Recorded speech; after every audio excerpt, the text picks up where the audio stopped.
출애굽기 15장 22절에서 27절 말씀.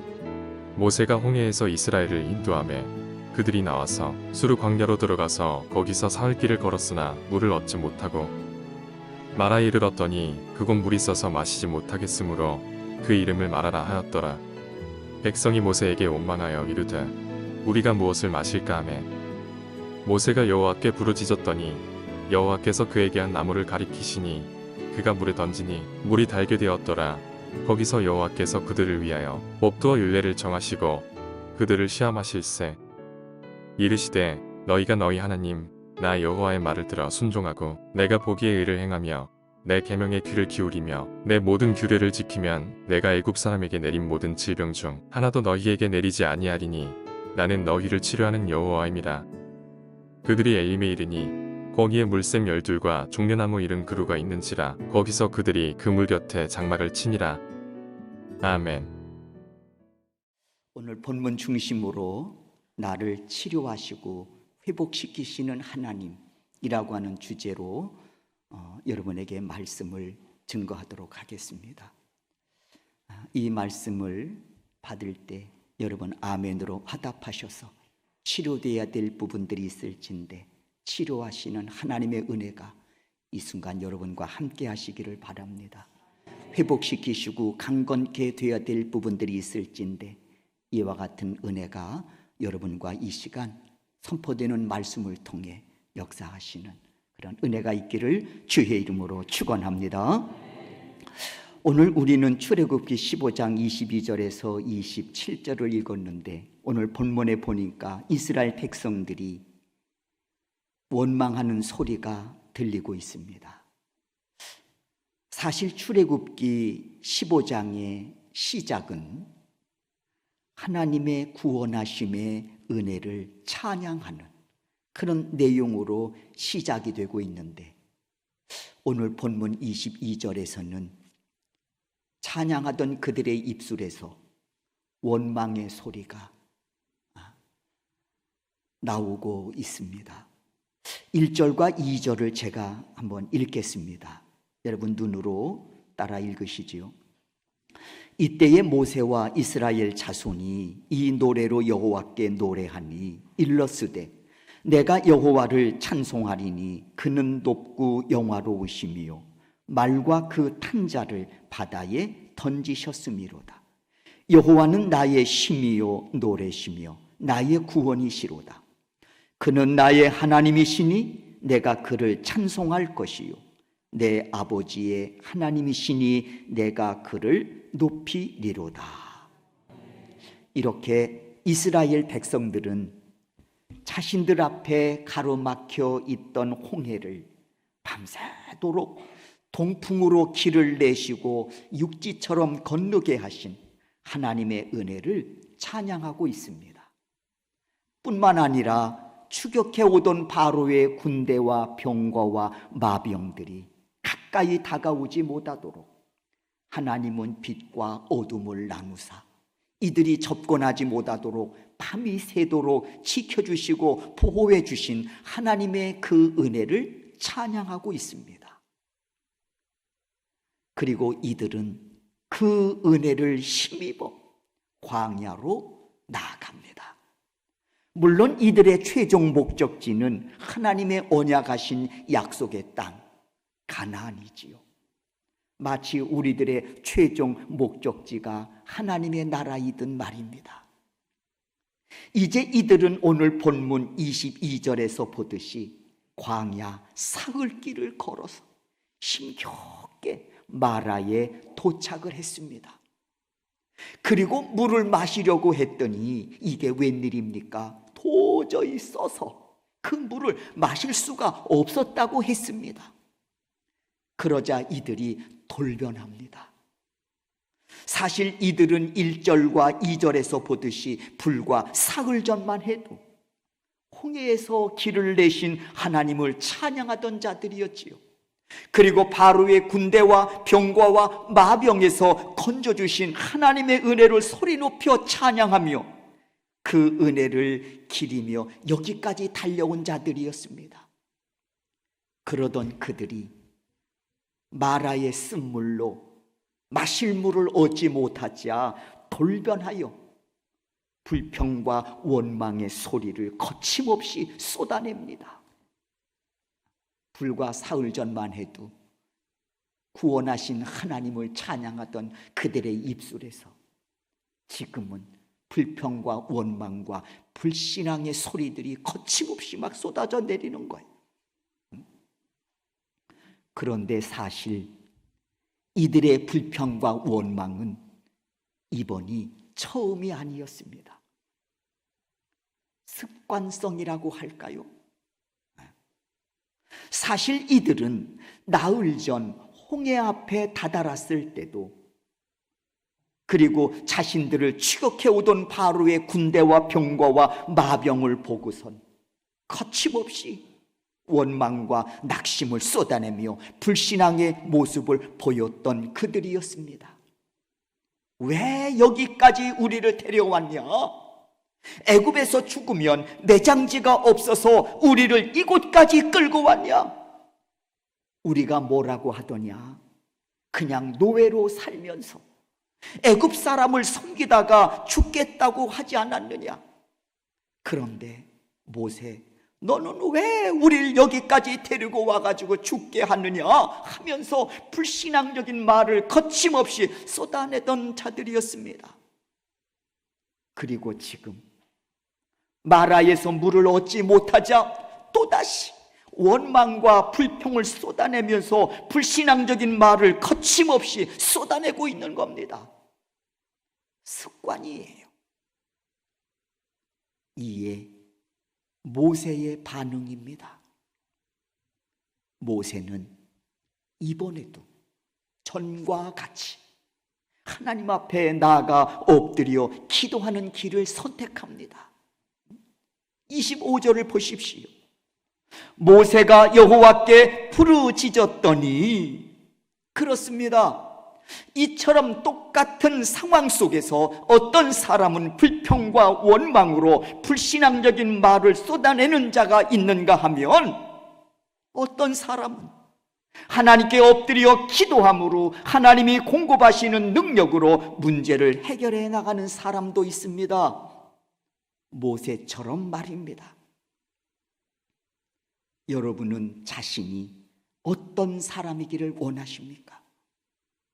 소원하기는 원망의 사람이 아닌 모세와 같이 문제 앞에서 기도함으로 하나님이 공급하시는 능력으로 문제를 풀어가는 믿음의 사람들이 되시기를 주의 이름으로 축원합니다. 25절을 보십시오. 모세가 여호와께 부르짖었더니, 이에 하나님 모세의 그 부르짖음에 응답하십니다. 25절이지요. 여호와께서 그에게 한 나무를 가르치시니 그가 물 위에 던지니 물이 달게 되었더라. 달게 되었더라. 그런데 사랑하는 성도 여러분, 하나님은 이 사건을 통해서 우리에게 주시는 교훈과 영적 메시지가 있습니다. 이 사건을 통해서 말이에요.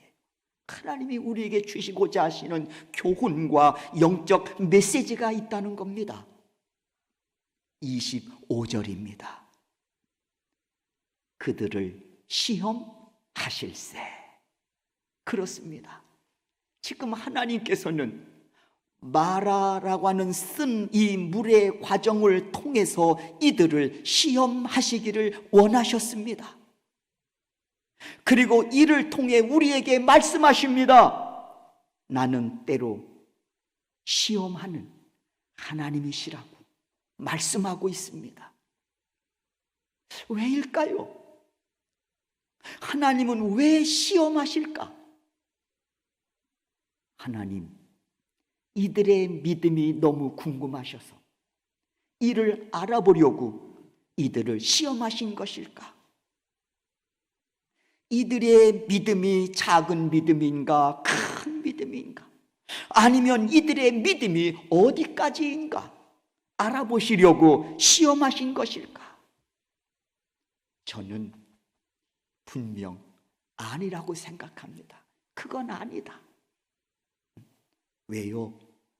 하나님은 중심을 보시는 전지전능하신 분이기에 구태여 시험을 통하지 않으셔도 이미 이 사람들의 믿음의 수준을 다 알고 계시기 때문입니다.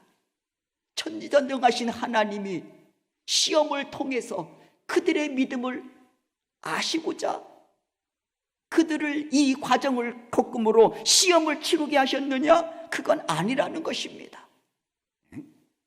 그렇다면 하나님은 왜 이들을 시험하셨을까? 하나님은 다 알고 계신데, 이들의 믿음의 수준을 다 알고 계신데 왜 시험하셨을까? 이유는 이것입니다. 그 시험을 통해서 자신들의 믿음의 실력을 직접 보게 하시기 위함이라는 것입니다.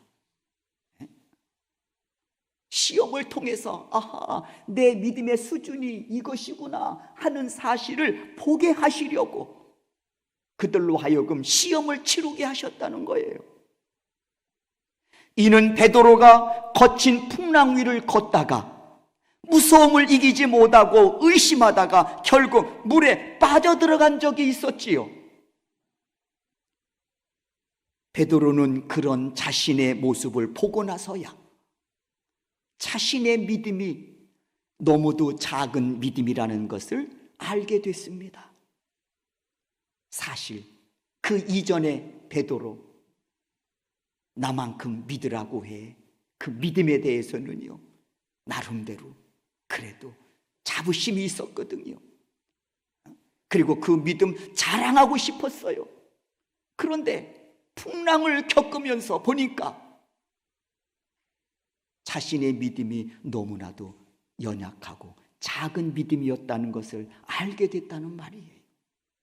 오늘 본문에서도 하나님은 이스라엘 백성들로 하여금 마라의 쓴물이라고 하는 이 시험의 과정을 통해서 자신들의 믿음을 직접 보게 하셨다는 것입니다.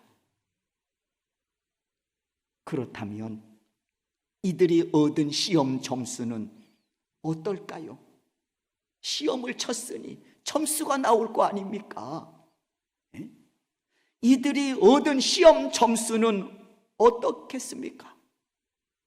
24절을 보니 백성이 모세에게 원망하여 이르되, 그렇습니다. 시험 점수의 결과는 원망입니다. 여러분, 시험을 보고 나면 수, 우, 미, 양가 있듯이 이들의 시험의 점수는 원망이었습니다. 하나님은 순종이어야 한다고 말씀하셨는데 말입니다. 26절을 보십시오. 이르시되 너희가 너희 하나님 나 여호와의 말을 들어 순종하고, 이렇듯 하나님은 순종이라고 하는 점수를 기대하셨는데 원망이라고 하는 점수가 나온 겁니다. 그리고 하나님 말씀하십니다. 이것이 너희의 믿음의 성적표니라. 할 말이 없는 거예요. 시험을 치고 점수가 딱 주어졌는데 무슨 말을 할 수 있겠습니까? 그러면서 하나님 말씀하시는 거예요. 이래서는 안 된다. 이래서는 안 된다. 사실 우리는 우리 자신을 너무 모릅니다. 너무 몰라요. 그래서 고린도후서 13장 5절에서 말씀합니다. 너희는 믿음 안에 있는가? 너의 자신을 시험하고 너의 자신을 확증하라. 늦기 전에 너희는 믿음 안에 있는가? 자기 자신을 한번 좀 시험해보고 너의 자신을 확증하라고 말씀합니다. 그렇습니다. 오늘 지금 이스라엘 백성들 시험을 치르기 전엔 자신들의 믿음이 꽤 괜찮은 줄 알았습니다. 그러나 지금은 시험을 치르고 받은 점수, 원망이라고 하는 이 성적표를 받고 알게 됐습니다. 야, 이게 내 믿음이구나. 이게 내 믿음의 점수구나. 이것이 내 믿음의 수준이구나. 그래서 고린도전서 10장 5절 말씀을 보면 하나님께서 이들에 대해서 말씀합니다. 기뻐하지 아니하셨다는 거예요. 그 성적표를 보시고 하나님 기뻐하지 않으셨다는 거예요. 나 기뻐하지 않는다. 저 믿음의 사람이에요 말한다고 할지라도 나는 그 소리에 기뻐하지 않는다는 거. 믿음으로 내가 이 일을 행하고 있습니다라고 말하지만은 하나님은 그 말씀에 대해서 기뻐하지 않으신다는 거예요. 그리고는 10절과 11절을 통해서 말씀하십니다. 뭐라고 말씀하십니까? 한번 다 같이 이 부분을 읽겠습니다. 10절과 11절입니다. 읽습니다. 그들 가운데 어떤 사람들이 원망하다가 멸망시키는 자에게 멸망하였나니 너희는 그들과 같이 원망하지 말라. 그들에게 일어난 이런 일은 본보기가 되고 또한 말세를 만난 우리를 깨우치기 위하여 기록되었느니라. 그래서 하나님께서 우리를 시험 치시는 이유가 뭘까? 나를 깨우치시기 위해서라는 거예요. 그 시험 점수를 보고 나를 깨우치시기 위해서. 사랑하는 성도 여러분, 이제 어찌하면 좋겠습니까? 그런데 하나님, 이와 같은 말씀과 더불어 오늘 본문을 통해 우리에게 주시는 말씀이 하나 있습니다. 그게 뭔고 하니 나는 너희를 치료하는 여호와이니라. 나는 너희를 치료하는 여호와이니라. 믿으시면 크게 아멘 하십시다. 아멘입니다. 그 치료하시는 은혜가 있기에 오늘 우리가 이 순간 믿음의 사람으로 하나님 존전에 나와 우리가 예배드리고 있는 건 아니겠습니까? 그 은혜가 없다면 누가 이 자리에 나와 예배하는 자가 있을 수 있겠습니까? 이에 관하여 예수님도 이렇게 말씀하셨습니다. 누가복음 5장의 내용입니다. 당시 종교 지도자 바리새인과 서기관들이 예수님을 공격하고 비방합니다. 무엇 때문에요?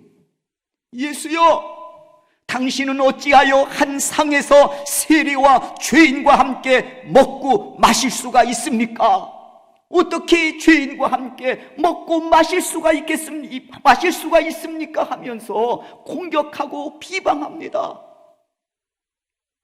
이에 누가복음 5장 31절과 32절을 통해서 예수님이 이와 같이 말씀하십니다. 여러분들이 익히 알고 계신 말씀이에요. 예수께서 대답하여 이르시되 건강한 자에게는 의사가 쓸데없고 병든 자에게라야 쓸데있나니 내가 의인을 부르러 온 것이 아니요 죄인을 불러 회개시키러 왔노라. 그러니까 당연히 예수님의 공생의 3년 동안의 그 활동을 보면 늘 죄인과 함께 하셨습니다. 마치 의사가 환자와 함께 하듯이 말이에요. 의사가 늘 건강한 사람과 있으면 어떻게 하겠습니까? 의사는 환자와 함께 있어야 하지 않겠습니까? 예수님도 마찬가지. 치료하시는 예수님 때문에 늘 죄인과 함께 하셨음을 알 수 있습니다. 내가 의인을 부르러 온 것이 아니라 죄인을 불러 회개시키러 왔노라. 여러분, 누가 이 말씀을 할 수 있습니까? 누가 이런 말을 할 수 있습니까? 오직 치료자 되시는 예수님 한 분뿐이심을 믿습니다. 그렇습니다, 여러분. 예수님은 우리의 연약한 육신뿐만 아니라 죄악으로 고장난 우리의 영혼까지도 살리시고 회복시키시는 전지전능하신 치료자이심을 믿습니다. 어느 청년이 질병으로 고통을 당하다가 하나님이 치료를 해주셨어요. 그가 이런 말을 했습니다. 새로운 인생을 사는 것 같습니다. 새로운 인생을 사는 것 같습니다. 예수님은 우리의 연약한 육신만이 아니라 죄악으로 고장난 우리의 영혼까지 살리시고 회복시키시는 전지전능하신 치료자이심을 믿습니다. 마가복음 8장 2절입니다. 한 나병 환자가 예수께 나와 이르되 주여 원하시면 저를 깨끗게 하실 수 있나이다. 그는 예수님을 치료자로 본 거예요. 주여 원하시면 저를 깨끗게 하실 수 있습니다. 이때 예수님께서 그에게 손을 내밀어 대시면서 이르시되 내가 원하노니 깨끗함을 받으라 하시니 즉시 그의 나병이 깨끗하여 진지라. 치료자이신 예수님이시죠. 이렇게 예수님은 육신의 질병도 치료하셔서 깨끗게 하시고 강건케 하시는 만병의 의원 되심을 믿습니다.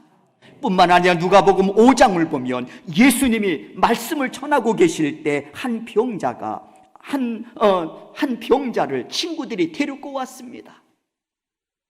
그런데 말 그대로 인산인해라 도저히 병든 친구를 예수 앞으로 데리고 갈 수가 없었습니다.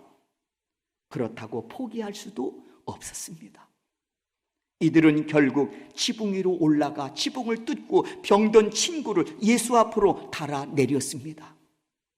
이에 예수님께서 그들의 믿음을 보시고 육신의 질병뿐만 아니라 내 죄 사함을 받았느니라 하시면서 죄로 병든 그의 영혼까지 치료하여 고쳐주신 사건이 있습니다.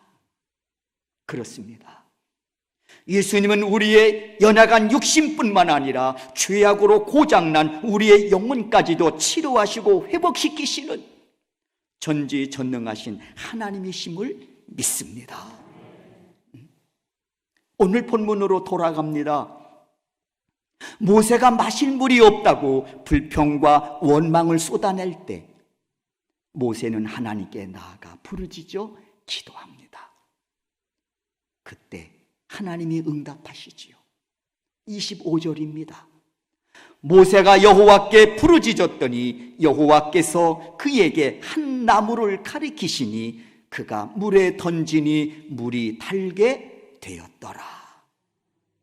여기서 응답으로 주신 한 나무를 모든 신학자들은 예수 그리스도께서 지신 십자가를 가리킨다고 말합니다. 그렇습니다. 예수님께서 지신 십자가의 능력은 내 인생의 쓴물을 단물로 고치는 능력이 있음을 믿습니다. 이는 죄 사함의 능력과 더불어서 내 연약함을 고치시고 강건케 하시는 치료하심의 능력입니다. 그래서 아무짝에도 쓸 수 없었던 쓴물과 같은 내 인생을 단물과 같은 인생으로 바꾸어 주셔서 내 삶을 아름답게 하시고 소망 중에 살게 하신 것입니다. 그래서 우리는 찬양하지요. 주의 보혈 능력이 있도다. 주의 피 믿으오라고 말입니다. 사랑하는 성도 여러분, 우리가 이 땅을 살아가면서 소중하게 여겨야 할 것들 많이 있습니다. 그러나 그 중에서도 적어도 그가 믿음의 사람이라면 소중하게 여겨야 할 것들, 나를 치료하시는 십자가의 능력인 줄로 믿습니다. 그리고 지금도 그 십자가에서는 예수님이 흘리신 보혈이 흐르고 있습니다. 그 보혈이 지금도 우리의 가슴 속에 흐르고 있어 사저의 은총과 더불어 내 연약함을 치료하시고 강건케 하시는 그 능력이 지금도 내 안에 역사하고 계신 줄로 믿습니다. 이 거룩한 주일, 이 은혜로 다시 한번 무장하여 거친 세상 속에서도 나를 치료하시고 강건케 하시는 하나님 한 분만 바라보며 달려가는 여러분들의 발걸음이 좌로나 우로나 치우침이 없이 힘이 있고 능력 있고 권세 있는 자들이 되어 최후 총창력까지 완주할 수 있는 이 시대의 진정한 믿음의 사람들이 되실 수 있기를 주의 이름으로 축원합니다. 기도하겠습니다.